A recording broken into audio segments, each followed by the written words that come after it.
Resep rahasia kedai mie warisan 3 generasi keluargaku. Dicuri 99 kali oleh selebgram sebelah. Dia mengandalkan resepku dan menjadi food blogger dengan puluhan juta pengikut. Sampai dia mencuri stoples terakhir. Saat siaran langsung dia menaburkannya ke mie dengan wajah penuh kenikmatan. Lalu dia mulai berguling-guling di lantai sambil menangis dan berteriak, "Pedas sekali tolong." Setelah itu dia membawa penggemar dan wartawan memblokir pintu kedai makanku. Sambil menangis menuduhku meracuninya. Aku hanya mengeluarkan 3 barang. Sertifikat purnawirawan dan medali militer. Dan stoples kosong berlabel bubuk cabai militer. Dengan stiker dilarang makan. Ini bukan bumbu. Ini adalah kenang-kenangan masa pensiunku. Jam 4 pagi, aku bangun untuk bersiap-siap membuka kedai. Begitu masuk ke dapur belakang, aku terbiasa melirik rak bumbu. Ada yang tidak beres. Bubuk cabaiku hilang tanpa jejak. Itu adalah resep rahasia warisan dari kakekku. Satu-satunya di seluruh dunia. 13 jenis cabai dicampur sesuai takaran. Masih harus ditambah 7 jenis ramuan herbal. Proses pembuatannya sangat merepotkan. Proses pemanggangannya saja memakan waktu 3 hari 3 malam. Satu stoples bubuk cabai ini menghabiskan tenagaku selama sebulan penuh. Paman Zhang sudah buka atau belum? Dari luar pintu terdengar suara kakek Wang pelanggan setiaku. Aku menahan amarah di dalam hati dan pergi membuka pintu. Kakek pesan yang seperti biasa. Tentu saja mie sapi pakai cabai. Tambahkan lebih banyak bubuk cabai rahasiamu itu. Tanganku membeku di udara. Bubuk cabai rahasianya sudah habis. Hari ini pakai apa untuk menambah rasa untuk pelanggan? Kakek, hari ini bubuk cabainya habis. Besok kakek datang lagi ya. Kakek Wang tampak kecewa. Kok bisa habis? Kemarin aku lihat masih ada lebih dari setengah stoples. Aku juga ingin tahu, bagaimana bisa habis dalam semalam. Setelah mengantar Paman Wang, aku langsung memeriksa rekaman CCTV toko. Langsung kupercepat ke jam 11 tadi malam. Di layar, muncul seorang wanita memakai masker dan topi. Mengendap-endap masuk dari pintu belakang. Dia langsung menuju rak bumbu. Mengambil sekaleng bubuk cabai rahasiaku. Pertama dia merobek labelnya, lalu menuang semua bubuknya ke dalam kantong yang dia bawa. Gerakannya sangat lincah, seolah-olah sudah seperti di rumahnya sendiri. Aku menghentikan videonya sedetik saat dia berbalik. Meskipun wajahnya tertutup, tapi postur tubuh ini, gerak-gerik ini, itu Lin Xiaoya, si influencer mukbang dari sebelah.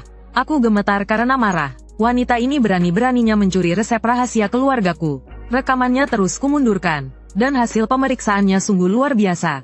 Ternyata dia sudah mulai sejak 2 bulan yang lalu. Dia sering menyelinap masuk ke tokoku tengah malam. Setiap kali selalu mengambil sedikit bumbu.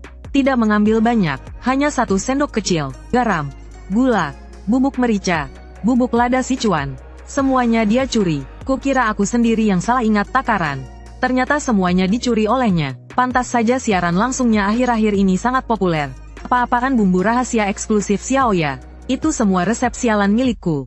Aku mengeluarkan ponselku, membuka siaran langsungnya. Sayang-sayangku, hari ini aku akan mengajari kalian cara membuat mie sapi ala Sichuan yang paling otentik. Lin Xiaoya menghadap ke kamera, dengan suara yang dibuat-buat manja. Pertama-tama, kita harus menggunakan paket bumbu serbaguna racikan eksklusif Xiaoya. Dia mengangkat sebuah kantong kecil. Isinya jelas-jelas bubuk cabai yang hilang dariku semalam. Kolom komentar langsung meledak. Bumbunya Xiaoya benar-benar mantap. Mantap banget. Di pasaran tidak ada rasa seperti ini. Xiaoya, kumohon. Setuju. Kumohon buka toko online saja. Aku melihat dengan mata kepalaku sendiri dia menaburkan bubuk cabai rahasiaku ke dalam panci. Hatiku begitu sakit sampai aku tidak bisa bernapas. Itu adalah jerih payah kakekku. Itu adalah nyawa bagi 3 generasi keluarga Zhang. Guys, lihat deh warna oranye ini. Menggoda banget kan? Lin Xiaoya mengaduk mie dengan sendok. Kuah minyak merahnya bergolak. Aromanya seolah bisa tercium menembus layar. Itu adalah resep turun-temurun keluargaku. Warna dan aroma yang unik. Sekarang tiba langkah yang paling penting. Dia lalu mengeluarkan sejumput bubuk dari kantong lain. Ini adalah resep rahasiaku. Bubuk cabai super merek Xiaoya.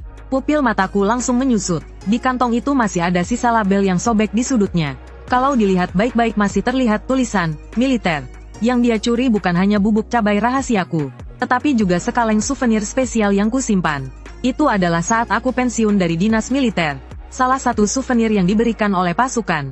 Bubuk cabai super konsentrat militer Dang Ei. Tingkat kepedasannya 50 kali lipat dari cabai biasa. Utamanya digunakan untuk mengusir binatang buas dan musuh. Sama sekali tidak boleh dimakan. Di kalengnya jelas-jelas tertempel stiker barang militer. Label peringatan dilarang untuk dikonsumsi. Dia malah merobek labelnya, dan menggunakannya sebagai bumbu. Hari ini aku akan memberikan kalian pengalaman rasa pedas yang paling ekstrim. Lin Xiaoya berteriak dengan semangat, menumpahkan semua bubuk cabai militer itu ke dalam panci.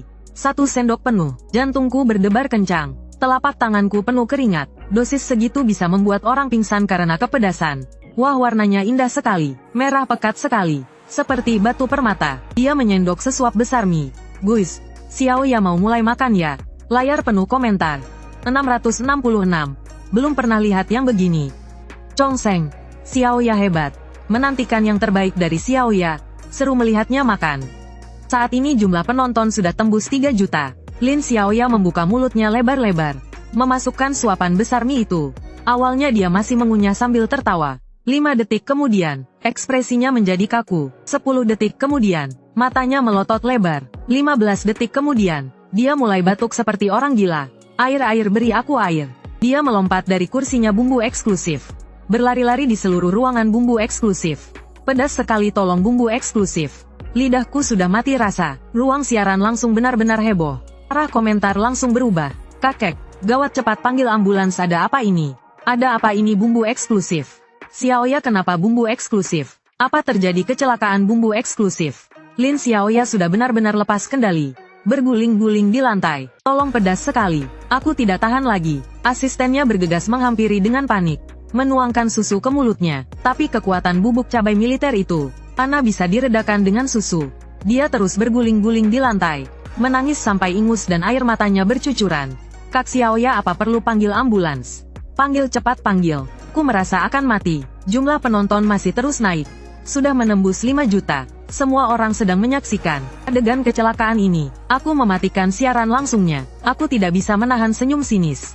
Rasakan, karena mencuri barangku. Bahkan barang militer pun berani dicuri. Inilah balasannya. Setengah jam kemudian, terdengar suara ambulans dari sebelah. Aku melihat Lin Xiaoya diangkat ke atas tandu dari balik jendela. Wajahnya bengkak seperti kepala babi. Dia terus menangis tanpa henti. Dokter, apa aku akan mati? Tenang saja, tidak akan mati. Hanya keracunan cabai. Cukup cuci lambung saja. Orang-orang yang berkerumun di sana membicarakannya. Ada apa dengan streamer ini? Katanya dia keracunan saat siaran langsung. Jangan-jangan ada yang mencelakainya. Aku kembali ke toko untuk melanjutkan persiapan bahan hari ini. Tanpa bubuk cabai rahasia, bisnis pasti akan terpengaruh. Tapi ini bukan salahku. Ada orang yang tangannya tidak bersih. Dan sekarang kena karmanya. Tiba-tiba sekelompok orang menyerbu masuk dari luar. Pemimpinnya adalah seorang wanita berusia 30-an. Mengenakan setelan rapi dengan wajah seperti itu. Bos Zhang, saya manajer Lin Xiaoya. Di belakangnya ada sekitar 7 atau 8 orang. Ada wartawan, ada penggemar, ada juga yang sekadar menonton. Kami ingin tahu sedikit, apa pendapat Anda tentang keracunan Xiaoya? Seorang wartawan menyodorkan mikrofon ke depan wajahku. Aku meletakkan pisauku. Racunan apa, aku tidak tahu. Anda jangan pura-pura bodoh. Seorang gadis muda menunjukku dan berteriak. Kak Xiaoya bilang, kamulah yang menaruh racun di bumbunya. Benar, kamulah yang mencelakai Kak Xiaoya. Bos yang jahat. Para penggemar menuduhku dengan riuh. Manajer mengeluarkan sebuah dokumen. Bos Zhang, ini adalah laporan diagnosis Xiaoya. Hasil diagnosis. Dia memang keracunan karena makan terlalu banyak capsaicin. Dan satu-satunya makanan khusus yang dia makan kemarin adalah mie yang dibuat dengan bumbu dari toko Anda. Aku tertawa sinis. Kapan dia makan mie di tokoku? Tadi malam. Manajer itu langsung menjawab. Xiaoya, berkata Feng Qi. Tadi malam dia datang ke toko Anda membeli semangkuk mie sapi. Saat siaran langsung dia memanaskannya kembali. Dan hasilnya dia keracunan. Anda harus memberikan penjelasan kepada kami. Orang-orang di sekitar mulai membuat keributan. Sudah mencelakai orang tapi tidak mau mengaku. Pemilik toko tidak jujur seperti ini seharusnya tutup saja. Laporkan ke polisi, tangkap dia. Aku melihat gerombolan orang ini. Amarahku langsung memuncak. Jelas-jelas Lin Xiaoya yang mencuri barangku. Sekarang dia malah memutarbalikkan fakta. Aku tidak menjual apapun padanya. Aku menjawab dengan tenang. Lalu bagaimana Anda menjelaskan soal keracunannya? Reporter itu terus mendesak. Aku tidak menghiraukannya. Aku langsung berjalan ke arah CCTV. Semuanya di toko ini ada CCTV. Kalau dia benar-benar pernah datang membeli mie, pasti akan ada rekamannya. Bagaimana kalau kita lihat rekaman kemarin bersama-sama? Raut wajah sang manajer sedikit berubah. CCTV ini mungkin saja rusak. Belum tentu akurat. Begitukah? Kalau begitu kita lapor polisi. Biar polisi yang memeriksa rekamannya. Ini tidak masalah, kan? Aku tersenyum sinis. Tidak perlu lapor polisi. Manajer itu buru-buru menghentikanku. Kita bisa selesaikan masalah ini secara pribadi. Xiaoya juga tidak ingin memperbesar masalah. Asalkan Anda mau mengaku salah. dan membayar sedikit biaya pengobatan. Kami tidak akan menuntutnya lebih jauh. Akhirnya aku mengerti, ini adalah jebakan untuk memeras uang. Lin Xiaoya ketahuan mencuri resep. Jadi dia menuduhku balik untuk memeras uang dariku. Aku menolaknya dengan tegas. Aku tidak melakukan kesalahan sedikit pun. Aku tidak akan membayar sepeser pun. Dan aku sarankan kalian cepat enyah dari sini. Kalau tidak aku akan panggil polisi. Manajer itu menjadi marah karena malu. Bos Zhang, Anda ini tidak menghargai saya ya. Xiaoya punya 10 juta penggemar di internet. Anda yakin mau melawan kami terang-terangan? Percaya atau tidak, saya akan menyuruhnya mengekspos perbuatan busuk Anda di siaran langsungnya. Ini ancaman yang sangat terang-terangan. Saya mengangguk. Boleh, saya tunggu. Tapi sebelum dia mengekspos saya juga punya sesuatu yang ingin saya ekspos. Saya mengeluarkan ponselku, memutar rekaman CCTV semalam. Misalnya, video seseorang yang menyelinap ke toko saya tengah malam untuk mencuri. Wajah manajer itu langsung pucat pasi. Apa maksud Anda? Sesuai artinya, semuanya bisa lihat wanita yang memakai masker ini. Siapa orangnya? Saya mengarahkan layar ponsel ke kerumunan. Di dalam video, sosok Lin Xiaoya yang mengendap-endap terlihat sangat jelas. Seluruh proses mencuri bumbu terekam dengan jelas. Ini bukan Xiaoya. Ini jelas video editan Anda. Oh ya, bagaimana dengan yang ini? Yang ini, dan juga yang ini. Saya terus memutarnya. Lalu bagaimana dengan yang ini? Yang ini, dan juga yang ini. Rekaman CCTV selama beberapa hari berturut-turut. Lin Xiaoya datang mencuri setiap hari. Buktinya sudah tak terbantahkan. Sama sekali tidak bisa mengelak. Kerumunan orang mulai berbisik-bisik. Apa itu benar-benar streamer itu? Dilihat dari postur tubuhnya memang sangat mirip. Kalau itu benar, berarti dia yang mencuri duluan. Manajer melihat situasinya tidak menguntungkan. Segera menyuruh orang-orangnya untuk mundur. Ayo pergi. Bos ini tidak masuk akal. Para penggemar Xiaoya, ingat ini. Boykot toko jahat ini. Mereka lari dengan panik. Takut saya akan mengeluarkan lebih banyak bukti lagi. Aku melihat punggung mereka terus menyeringai dingin. Ingin melemahkanku, jangan harap. Malamnya aku menerima sebuah telepon. Halo, apakah ini dengan Bos Zhang Jiangwo? Saya. Anda siapa? Saya reporter dari stasiun TV Huacheng. Ingin mewawancarai Anda tentang kejadian hari ini. Tidak menerima wawancara. Aku langsung menolaknya. Bos Zhang, menurut informasi kami, Anda memiliki sedikit perselisihan dengan streamer terkenal Lin Xiaoya. Bisakah Anda ceritakan lebih detail? Aku baru saja akan menutup telepon. Tiba-tiba terpikirkan sesuatu. Tunggu, kalian mau mendengar kebenarannya? Tentu saja. Besok pagi jam 10. Aku tunggu kalian di tokoku. Ingat bawa peralatan kamera. Aku punya banyak hal untuk ditunjukkan. Telepon ditutup. Aku mulai menyusun bukti kuat yang kukumpulkan selama 2 bulan ini. Rekaman CCTV, foto, catatan waktu. Tidak ada yang terlewat. Karena Lin Xiaoya ingin bermain, maka aku akan meladeninya sampai akhir. Keesokan paginya, para reporter datang tepat waktu. Selain stasiun TV Huacheng, ada juga 3 media online. Bos Zhang, kemarin viral di internet Anda sengaja meracuni makanan. Bagaimana penjelasan Anda? Aku tidak basa-basi, langsung menyalakan proyektor. Semuanya. Aku akan tunjukkan sesuatu. Buktinya di layar besar mulai diputar rekaman CCTV. Dari yang pertama 2 bulan lalu, sampai yang terakhir kemarin. Seluruh proses Lin Xiaoya mencuri barang. Rekamannya sangat jelas. Para reporter melihatnya sampai bola mata mereka hampir keluar. Ada apa ini? Seorang selebgram terkenal. Bukti bahwa seseorang diam-diam masuk ke tokoku selama 60 hari berturut-turut untuk mencuri bumbu. Aku berbicara dengan nada yang tenang. Aku menjelaskan perlahan-lahan. Yang dia curi bukan bumbu biasa, melainkan resep rahasia keluargaku yang turun-temurun 3 generasi. Lalu dia malah mengajari orang memasak di siaran langsungnya. Dan bilang itu resep rahasia buatannya sendiri. Pena di tangan para wartawan seolah mau terbang. Ini jelas berita besar yang sensasional. Bos Zhang, lalu bagaimana soal keracunannya itu? Aku mengeluarkan sebuah kaleng kosong. Di atasnya tertempel label bubuk cabai militer. Dilarang dikonsumsi, hanya untuk kenang-kenangan. Ini barang terakhir yang dia ambil kemarin. Bubuk cabai militer. Para wartawan benar-benar terkejut. Benar, ini souvenir yang kubawa pulang saat aku pensiun dari militer. Tingkat kepedasannya 50 kali lipat dari cabai biasa. Sama sekali tidak boleh dimakan.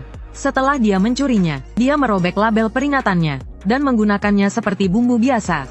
Karena itulah dia keracunan. Suasana begitu hening sampai suara jarum jatuh pun bisa terdengar. Semua orang tertegun mendengar kebenaran ini.